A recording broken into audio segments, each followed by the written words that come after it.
Welcome back to city news. Vijayawada గుంటూరుకు ధీటుగా తెనాలిని మహానగరంగా అభివృద్ధి పరుస్తామని మంత్రి నాదెండ్ల మనోహర్ తెలిపారు. తెనాలి మార్కెట్ వంతెన వద్ద నుండి చెంచుపేట వరకు నిర్మించబోయే అధునాతనమైన ఫుట్ ఓవర్ బ్రిడ్జ్ సంబంధించిన ప్రాంతాలను అధికారులతో కలిసి శాసనసభ్యులు రాష్ట్ర మంత్రి నాదెండ్ల మనోహర్ శనివారం పరిశీలించారు. ఈ సందర్భంగా మంత్రి మనోహర్ మాట్లాడుతూ కాలినడకన వెళ్లేవారికి మరియు ట్రాఫిక్ సమస్యను తగ్గించేందుకు 2013లోనే ఫుట్ ఓవర్ బ్రిడ్జ్ నిర్మాణానికి ప్రణాళికలు సిద్ధం చేసినట్లు చెప్పారు. ఫుట్ ఓవర్ బ్రిడ్జ్ నిర్మాణం ద్వారా కాలినడకన చెంచుపేట నుండి మార్కెట్ వైపుకు వచ్చే ప్రజలకు ఇబ్బంది లేకుండా ఉంటుందని చెప్పారు. అధునాతనమైన డిజైన్తో నిర్మించి తలపెట్టినట్లు మంత్రి నాదెండ్ల మనోహర్ తెలిపారు. 10 కోట్ల రూపాయలతో ఫుట్ ఓవర్ బ్రిడ్జ్ మరియు క్రీడా మైదానాలను నిర్మిస్తున్నట్లు తెలిపారు. తెనాలి పట్టణాన్ని విజయవాడ గుంటూరుకు ధీటుగా ఒక మహానగరంగా అభివృద్ధి చేయనున్నట్లు చెప్పారు.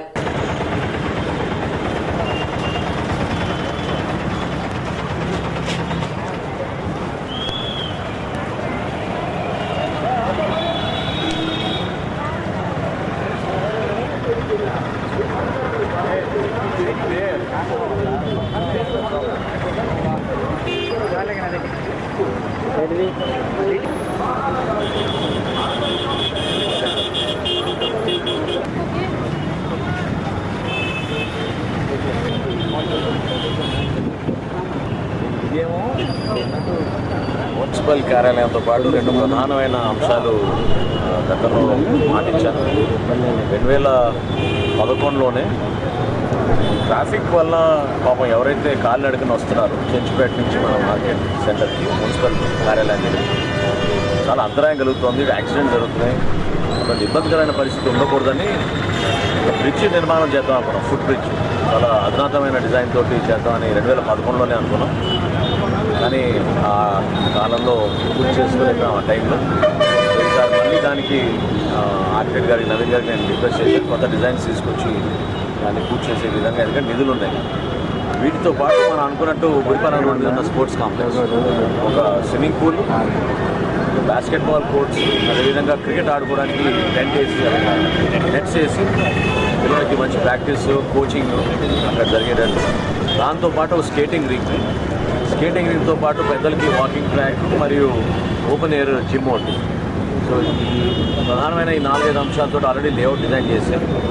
దానికి కూడా నిధులు మనం తీసుకొచ్చిన 10 కోట్ల రూపాయలు ప్రభుత్వం నుంచి రెడీగా ఉన్నాయి. కాబట్టి బ్రిడ్జ్ నిర్మాణం, స్పోర్ట్స్ కాంప్లెక్స్ నిర్మాణానికి త్వరితగతిన దానికి డాక్యుమెంటేషన్ అంతా పూర్తి చేసుకొని ఆ పనులు కూడా ప్రారంభించుకునేటట్టు ఒక ప్రణాళికబద్ధంగా వెళ్తాం. తప్పకుండా నేను గతంలో ఎప్పుడు కూడా నేను ఊహించింది అది విజయవాడకి గుంటూరుకి ధీటుగా తెనాలి పట్టణం ఉండాలి, మహానగరంగా మనం మార్చబోతున్నాం. మనకున్న ఆలోచనలు, ఇక్కడ ప్రజలు ఇచ్చిన సహకారం, వాళ్ళు ఏదైతే కోరుకున్నారో కొత్త ప్రభుత్వంలో ఖచ్చితంగా మేము అటువంటి మార్పులు తీసుకొచ్చి అందరి సహకారంతో మనం కలిసి ముందుకు తీసుకెళ్తామని పౌరులందరూ కూడా ఈ సందర్భంలో కోరుతున్నాం. ఫుడ్ బ్రిడ్జ్ మనకి అన్నా క్యాంటీన్ దగ్గర నుంచి, అంటే మన మహాత్మా గాంధీ మార్కెట్ కాంప్లెక్స్ దగ్గర నుంచి మొదలై చెంచుపేట ఫ్లైఓవర్ వంతెన దగ్గరికి ఆ బ్రిడ్జ్ వెళ్ళేటట్టు మనం ప్లాన్ చేస్తున్నాం. సో కాళ్ళు అడిగిన పాపం ఎవరైతే ఆ ప్రాంతాల నుంచి వస్తున్నారో, మారిస్పేట నుంచి, చెంచుపేట నుంచి, ఆ ప్రాంతాల నుంచి మార్కెట్కి ఎవరైతే రెగ్యులర్గా వస్తారో వాళ్ళకి ఇబ్బంది కలగకుండా, అదేవిధంగా పోలీసులు కూడా చాలా ఇబ్బంది పడుతున్నారు ట్రాఫిక్ రెగ్యులేషన్లో. చూసే ఉంటారు మీరు, డివైడర్లు పెట్టి అవి చేసి ఎంత చేసినా కూడా ట్రాఫిక్ జామ్స్ ఎక్కువగా ఉంటాయి. సో ఆ సమస్య రాకుండా వన్స్ అండ్ ఫర్ ఆల్ ఎవరైతే కాలినడకన వస్తున్నారో వాళ్ళకి అవకాశం కల్పించడానికి బస్సు కూడా గుంటూరుకి వెళ్ళే బస్సులు కూడా అక్కడే అవుతాయి. సో ఎవరైతే పాపం ప్రయాణాన్ని కూడా ఉపయోగించుకుంటారో వాళ్ళకి ఉపయోగపడే విధంగా ఈ కార్యక్రమం చేస్తారు. ప్రభుత్వం వ్యవసాయ శాఖ ద్వారా త్వరలో చేపట్టనున్న అన్నదాత సుఖీభవ పథకానికి సంబంధించి ఆన్లైన్లో పొలాలు వెరిఫికేషన్ చేయించుకోవాలని మండల వ్యవసాయ అధికారి ప్రేమ్ సాగర్ తెలిపారు. ఇందుకు సంబంధించి వెరిఫికేషన్ ప్రక్రియ మొదలుపెట్టడం జరిగిందని, రైతులు తమ యొక్క పట్టాదారు passbook, Aadhaar card, 1B xerox కాపీలను తమ రైతు సేవా కేంద్రాల సిబ్బందికి ఇచ్చి అన్నదాత సుఖీభవ పథకం కోసం పరిశీలన ఈ నెల 25వ తేదీలోపు చేయించుకోవాలని ఆయన తెలిపారు. అన్నదాత సుఖీభవ అనే స్కీము గవర్నమెంట్ రేపు మేలో కానీ జూన్లో కానీ లాంచ్ ప్రారంభించబోతుంది. దీనికి ముందుగాను మీ వెబ్ల్యాండ్లో ఉన్న డేటా మొత్తం వెరిఫికేషన్ కోసం రైతు సేవా కేంద్రాలకు పంపించున్నారు. కాబట్టి మీరందరూ రైతు సేవా కేంద్రాలకు వెళ్ళి అన్నదాత సుఖీభవ కావాల్సిన భూమి ఉన్న రైతు మొత్తం వస్తుంది. కాబట్టి ఏదైనా డౌట్లు ఉంటే వెరిఫికేషన్ చేసుకోవాల్సిందిగా కోరుతున్నాం. మీ పట్టాదారు పాస్బుక్, ఆధార్ కార్డు, 1B అడంగలు ఈ 3 పిన్ చేసేసి మీ ఫోన్ నంబర్ వేసి ఇచ్చేస్తే వెరిఫికేషన్ చేస్తూ ఉంటారు. అంటే కొన్ని డెత్ కేసులు ఉంటాయి, కొన్ని ఈకేవైసీ చేయని ఉంటారు, కొందరు విదేశాల్లో ఉంటారు, కొందరు హైదరాబాద్లో ఉంటారు, వేరే స్టేట్లో ఉంటారు. అటువంటి వాటికి రావు. కాబట్టి మీరు ముందుగానే మాకు ఈ సమాచారం ఇస్తే వెరిఫికేషన్ చేసేసి మేము ఈ 2-3 రోజుల్లో గవర్నమెంట్కి నివేదిక ఇస్తాం. కాబట్టి రైతు సేవా కేంద్రాల ద్వారా అన్నదాత సుఖీభవ అనే స్కీము ప్రారంభించబోతుంది. కాబట్టి మీరు ఆ ల్యాండ్ వెరిఫికేషన్ చేసుకోవాల్సిందిగా రైతు సోదరులను కోరుకుంటున్నాం. తెనాలి ఐతానగర్లోని శ్రీ వెంకయ్య గౌరమ్మ పేరంటాళ్ళమ్మ తిరునాళ్ల మహోత్సవాలు అంగరంగ వైభవంగా జరుగుతున్నాయి. 5 రోజుల పాటు జరగనున్న ఈ తిరునాళ్ల మహోత్సవంలో ఎమ్మెల్సీ ఆలపాటి రాజేంద్ర ప్రసాద్ పాల్గొని ప్రత్యేక పూజలు నిర్వహించారు. ఉత్సవాలలో భాగంగా శనివారం జలబిందెలు, పాప వేషధారణ, పూల కప్పెర వైభవంగా నిర్వహించారు. 11/5/2025 పొంగళ్ళు, మొక్కబొడులు, పసుపు బండ్లు, కరెంటు ప్రభలు, సాంస్కృతిక కార్యక్రమాలు, మేకసిడి మహోత్సవం, గంపసిడి మొక్కులతో ముగుస్తాయని, ఈ తిరునాళ్ల మహోత్సవంలో అందరూ పాల్గొని స్వామివార్ల కృపకు పాత్రులు కాగలరని ఆలయ వంశపారంపర్య ధర్మకర్తలు కన్నిగంటి వెంకట రత్నప్రసాద్, కన్నిగంటి భాస్కర్ తెలిపారు.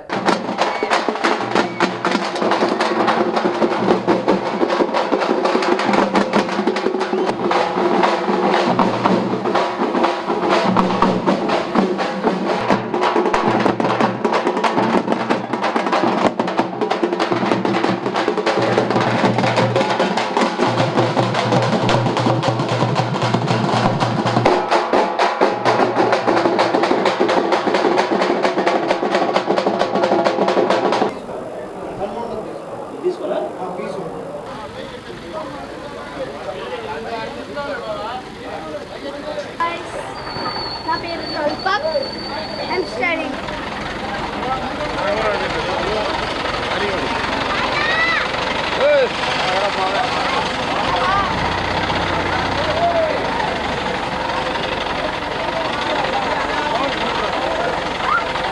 అంగరంగ వైభవంగా ఐతనగర్లో పేరంటాలమ్మ తిరునాళ్ళ జరుపుకోవడం అనేది ఇక్కడ ఒక సంస్కృతికి, సాంప్రదాయానికి ఇది ఒక నిదర్శనం. ఇది ఒక నమ్మకం, విశ్వాసం. దాదాపు ఈ ప్రాంతంలో ఉన్న ప్రజలే కాకుండా ఈ చుట్టుపక్కల ఉన్న ప్రాంత ప్రజలందరూ కూడా ఈ 4 రోజులు ఈ తిరునాళ్ళు ఉన్న రోజులు వాళ్ళు ప్రభలు కట్టుకొని వాళ్ళు ఇక్కడ పొంగళ్ళు చేసుకొని పేరంటాలమ్మ తల్లికి పెట్టుకోవటం అనేది ఆనవాయితీగా వస్తున్నటువంటి ఒక ఆచారం. వారు మరి ఇంత పెద్ద ఎత్తున పట్టణంలో ఉన్న కూడా గ్రామీణ ప్రాంత సంస్కృతి సాంప్రదాయాన్ని కొనసాగిస్తూ అందరూ కూడా ఆనందంగా, ఇది ప్రతి ఇంట్లో పండగ, ప్రతి వారి పండగగా చేసుకునే పండగ ఈ పేరంటమ్మ పండగని గుర్తు చేసుకుంటూ ఇందులో బాధ్యతగా నిర్వాహకులందరూ కూడా అందరికీ ఆతిథ్యం ఇస్తూ అందరూ కూడా వారి యొక్క కోరికలను తీర్చుకునే అమ్మలాగా ఈ పేరంటమ్మ తల్లి మనకి తెలిసిన తల్లిగా ఈరోజు అలాంటి కార్యక్రమాన్ని నన్ను ఆహ్వానించి మరి ఈ రోజున వీళ్ళందరి యొక్క ఆశీస్సులతో ఈ మధ్య మరి ఎమ్మెల్సీగా కూడా గెలవటం జరిగింది. ఈ తల్లి దీవెనలు మా అందరికీ ఉండాలని, మా అందరి జీవితాల్లో చక్కటి ఆనందాన్ని, వెలుగుని, ఎవరికి ఏ కష్టం నష్టం రాకుండా చూడాలని ఆ తల్లిని కోరుకుంటూ వేమూరు మండలంలోని జంపని గ్రామంలో వేంచేసి ఉన్న శ్రీ వీరాంజనేయ స్వామివారి దేవస్థానంలో ఏకాదశి దీక్షతో సోమవారం నుండి వార్షిక హనుమత్ జయంతి ఉత్సవ కైంకర్యాదులు ప్రారంభం కానున్నట్లు అర్చకులు శ్రీనివాసమూర్తి తెలిపారు. ప్రతిరోజు తెల్లవారుజామున సుప్రభాత సేవ అనంతరం శ్వేతార్క ప్రతిమకు సింధూరార్చన, చందనార్క ప్రతిమకు చందనాభిషేకం, అభిషేక ప్రతిమకు పంచామృత అభిషేకం నిర్వహిస్తామన్నారు. సాయంత్రం మూలవిరాట్ స్వరూపానికి విశేషాలంకరణ, పవిత్ర పత్ర పుష్పాలతో అష్టోత్తర సహస్రనామార్చన, శ్రీ వీరాంజనేయ కోలాట భజన సమాజం వారి కోలాట భజన ఆలయ ప్రాంగణంలో పల్లకి ఉత్సవం జరుగుతాయన్నారు. 21వ తేదీ ఉదయం పవిత్రమైన 27 ద్రవ్యాలతో స్వామివారికి విశేషంగా అభిషేకం జరుగుతుంది. 22వ తేదీ హనుమత్ జయంతి పర్వదినాన ఉదయం 7 గంటలకు ఆలయ ప్రాంగణంలో నిర్మితమైన శ్రీ సీతారామాంజనేయ కళ్యాణ మండపం మొదటి అంతస్తు ప్రారంభోత్సవం, సువత్సల సహిత ఆంజనేయ స్వామి వారి శాంతి కళ్యాణం, సత్యనారాయణ స్వామి వ్రతం, స్వామికి పుష్పాలంకరణ సేవ, రజిత కమలములచే హాకారాంతర్గత అష్టోత్తర శతనామార్చన, హనుమాన్ చాలీసా పారాయణ చందనోత్సవం, నాగవల్లి పత్ర పూజ నిర్వహిస్తామన్నారు. సాయంత్రం 108 మంది భక్తులచే లక్షనామార్చన యజ్ఞం అనంతరం అన్న సమారాధన జరుగునని 23వ తేదీ సాయంత్రం గ్రామంలో రథోత్సవం నిర్వహించనున్నట్లు తెలిపారు. విశేషంగా జరిగే ఈ వార్షిక హనుమత్ జయంతి ఉత్సవ కైంకర్యాదులలో భక్తులు పాల్గొని స్వామి కృపకు పాత్రలు కావాలని మనవి చేస్తున్నారు.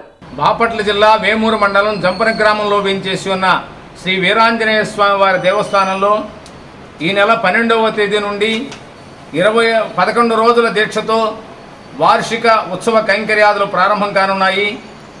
ప్రతిరోజు స్వామివారికి ఉదయం పంచామృత అభిషేకం, చందనాభిషేకం, విశేష పూజాది కైంకర్యాదులు, సాయంత్రం పల్లకీ ఉత్సవం, కోలాట భజన, విష్ణు సహస్రనామ, హనుమాన్ చాలీసా పారాయణాది కైంకర్యాదులతో పాటుగా స్వామివారికి వివిధ పత్రాలు పుష్పాలతో సహస్ర అష్టోత్తర శతనామ పూజ నిర్వహించడం జరుగుతుంది. అదే ప్రకారంగా 21వ తేదీ ఉదయం స్వామికి అత్యంత పవిత్రమైనటువంటి ద్రవ్యాలతో 27 రకాల ద్రవ్యాలతో విశేషంగా అభిషేక కార్యక్రమం నిర్వహిస్తారు. 22వ తేదీ హనుమత్ జయంతి పర్వదినం రోజున ఉదయం 7 గంటలకు ఆలయ ప్రాంగణంలో నిర్మితమైన శ్రీ సీతారామాంజనేయ కళ్యాణ మండపం మొదటి అంతస్తు ప్రారంభోత్సవ కార్యక్రమం జరుగుతుంది. ఈ సందర్భంగా సత్యనారాయణ స్వామి వ్రతం, సువర్చలా సహిత ఆంజనేయ స్వామి వారి యొక్క శాంతి కళ్యాణ మహోత్సవం కూడా జరుగుతాయి. అన్నదాన కార్యక్రమం నిర్వహించబడుతుంది. సాయంత్రం 5:30 గంటలకు లక్షనామార్చన యజ్ఞ కార్యక్రమం నిర్వహించబడుతుంది. 23వ తేదీ గ్రామంలో రథోత్సవ కార్యక్రమం నిర్వహించబడుతుంది. కావున భక్తులందరూ కూడా ఈ దైవిక కైంకర్యాదుల్లో పాల్గొని స్వామివారి యొక్క కృపకు పాత్రలు కావాల్సిందిగా మనవి చేస్తున్నాం. తెనాలి మున్సిపల్ మాజీ చైర్మన్ తెలుగుదేశం పార్టీ నాయకులు పెండెల వెంకట్రావు భార్య పద్మావతి శుక్రవారం అనారోగ్యంతో మృతి చెందారు. మార్సిపేటలోని స్వగృహంలో ఆమె భౌతిక కాయాన్ని మంత్రి నాదెండ్ల మనోహర్ మరియు ఎమ్మెల్సీ ఆలపాటి రాజేంద్ర ప్రసాద్ నివాళులర్పించి కుటుంబ సభ్యులకు సానుభూతి తెలిపారు. ఆర్యవైశ్య సంఘం ప్రముఖులు, పలువురు తెలుగుదేశం పార్టీ నాయకులు సంతాపం తెలిపారు.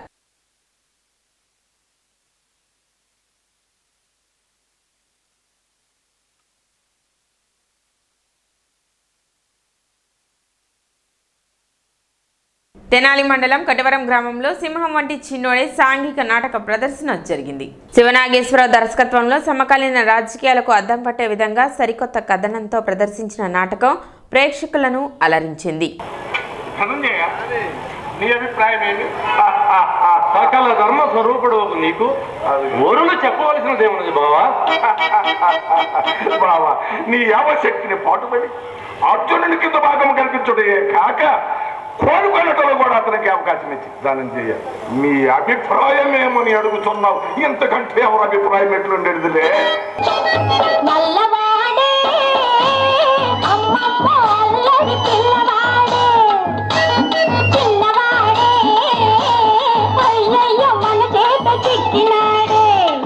ఉత్తమ సర్పంచ్గా మరి గంపల శివనాగేశ్వర గారు ఎంతో అద్భుతంగా ఆయన రచించి దర్శకత్వం వహించి ప్రతి ఒక్కటి A to Z అంత అద్భుతంగా చిత్రీకరించి ఇదిగో వీరు హీరోగా వచ్చి మరి అలలాడించబోతున్నారు. ఇంత గొప్ప ఈ నాటకాన్ని వీక్షిస్తున్న కొన్ని వందలాది మంది ఈ నాటకాలు వీక్షించడానికి ఇచ్చేస్తున్నారు. అయితే ప్రతి ఒక్కరు కూడా నాటకంలో ప్రతి ఒక్కరు ప్రస్తుతం సమాజానికి అద్దం పట్టే విధంగా నాటకం ఉంటుంది. అలాగే ఒక జర్నలిస్ట్ ఎలా ఉండాలి, ఒక రాజకీయ నాయకుడు ఎలా ఉండాలి, ఒక కళాకారుడు ఎలా ఉండాలి, ప్రతి ఒక్కటి A to Z ఒక మోసలో కాకుండా అన్ని పాళ్ళ విధంగా అన్ని కలిసే విధంగా అంత అద్భుతంగా ఈ నాటకాన్ని తీర్చిదిద్దడం జరిగింది. నేను రచించినటువంటి సింహం వంటి చిన్నోడు నాటకం ప్రదర్శన చేయడం జరుగుతుంది. మరి దూర ప్రాంతాల నుంచి కూడా నా కోసం మరి ఈ నాటకం చూడటం కోసం వచ్చినటువంటి ప్రేక్షక దేవుళ్ళందరికీ కూడా హృదయపూర్వక అభినందనలు తెలియజేస్తూ ఉన్నాను. ఎందుకంటే ఈ నాటకాలు అంతరించిపోతున్నటువంటి ఈ సమయంలో నేను రాజకీయాల్లో కూడా ఉత్తమ సర్పంచ్గా జాతీయ అవార్డు తీసుకున్నాను. మరి నాకు కళారంగం అంటే చాలా ఇంట్రెస్ట్. నేను నా 45 సంవత్సరాల నట ప్రస్థానం సందర్భంగా ఈ నాటకం రాయటం జరిగింది. 1980లో ఫస్ట్ నేను హీరోగా నటించాను. అంటే ఇప్పుడు 2025కి 45 సంవత్సరాలు. నాటికి నేటికి ఏ రోజు కూడా మీ అందరూ చూస్తారు కానీ అలా చూసేందు దయచేసి మీ అందరూ కూడా ఈ నాటకాన్ని చివరి వరకు చూసి మన ఆనందం చేస్తారని చెప్పి మనసారా కోరుకుంటూ సెలవు తీసుకుంటాం. ఇవాళ మా స్వగ్రామం కటివరంలో మా మామయ్య కటివరం గ్రామం మాజీ సర్పంచ్ గోల్డ్ డైరెక్టర్ గంపల శివనాగేశ్వరరావు గారి రచన, దర్శకత్వం మరియు అద్భుతమైన నటనతో ఇవాళ సింహం వంటి చిన్నోడు నాటకాన్ని ఇక్కడ ప్రదర్శించబోతున్నారు. ఇది ఎంతో శుభసూచకం. మామూలుగా ఈ నాటక రంగం చాలా అంతరించిపోతున్న వేళలో ఇట్లా ఎంతో ప్రయాసాలు కోర్చి ఎన్నో ఆర్థిక ఇబ్బందుల్ని కూడా అధిగమించి ఇట్లా ప్రజల కోసం సేవ చేయడం, ఈ నాటక రంగాన్ని తర్వాత తరాలకి తీసుకెళ్లాలని ఇక్కడున్న కళాకారులందరూ ఎంతో కష్టపడుతూ ఎన్నో ప్రయాసాలు వచ్చి మనకు అందించడం అనేది మన అదృష్టంగా భావించాలి. సిటీ న్యూస్ ముగించే ముందు ముఖ్యాంశాలు మరోసారి.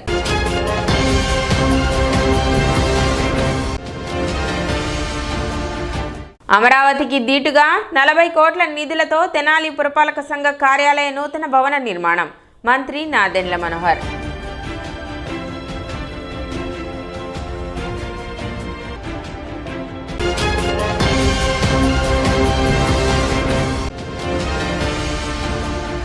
ఈ నెల 20వ తేదీలోగా అన్నదాత సుఖీభవ పథకానికి సంబంధించి రైతులు వారి యొక్క వివరాల వెరిఫికేషన్ పూర్తి చేయించుకోవాలి. మండల వ్యవసాయ అధికారి ప్రేమ్ సాగర్ విజ్ఞప్తి.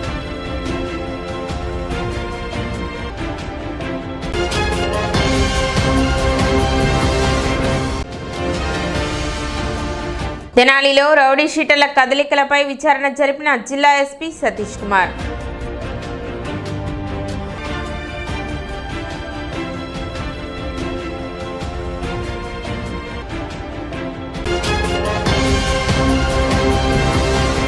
సిటీ న్యూస్ ఇంతటితో సమాప్తం. నమస్కారం.